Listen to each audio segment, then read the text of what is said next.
Hi hello నమస్తే welcome to సుప్రీతీస్ kitchen.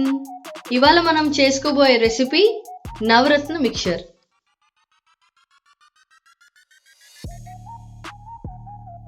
వాటికి కావలసిన పదార్థాలు: ఒక పెద్ద కప్పుతో బూందీ, అదే క్వాంటిటీ అటుకులు, సరిపడా పల్లీలు, గుల్ల శనగపప్పు, కిస్మిస్, కాజు, బ్లాక్ కిస్మిస్, కరివేపాకు, అలాగే పచ్చిమిర్చి.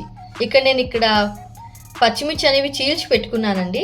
చీల్చి పెట్టుకోవడం వల్ల ఏమవుతుందంటే మిక్చర్కి ఆ కారం అనేది పడుతుంది. వీటి తయారీ విధానం ఇప్పుడు మనం చూద్దాం. నూనె బాగా వేడెక్కిందండి. ఇప్పుడు మనం పల్లీల్ని వేయించుకుందాం.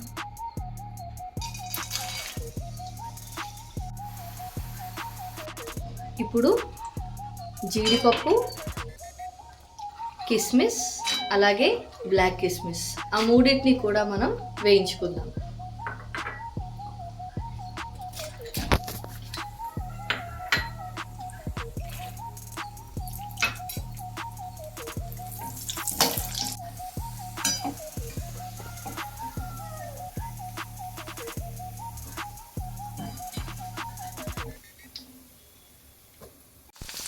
ఇప్పుడు పచ్చిమిర్చి అలాగే కరివేపాకు రెండింటిని వేయించుకుందాం.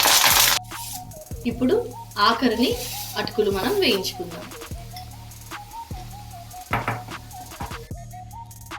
అన్నీ వేయించుకున్నాం కదండి. ఇప్పుడు మనం బూందీ ఇందులో కలుపుకుందాం.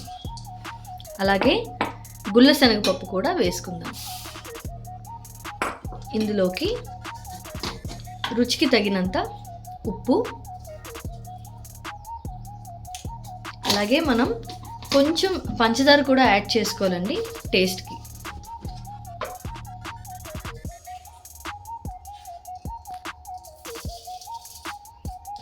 ఇప్పుడు మనం దీన్ని ఒకసారి కలుపుకుందాం.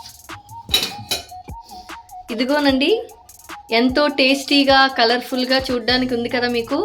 సో చాలా తొందరగా క్విక్గా అయిపోయే రెసిపీ నవరత్న మిక్చర్. పిల్లలు అలాగే పెద్దవాళ్ళు కూడా ఇష్టపడి తింటారు.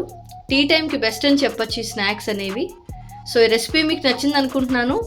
ఈ రెసిపీని మీరు ఒక ఎయిర్ టైట్ కంటైనర్లో ఉంచుకుంటే ఒక 15 రోజుల వరకు మీకు బాగుంటుంది. ఈ రెసిపీ కనుక మీకు నచ్చినట్లయితే లైక్ చేయండి, మీ ఫ్యామిలీకి షేర్ చేయండి, అలాగే సబ్స్క్రైబ్ కూడా చేసుకోండి. Thank you.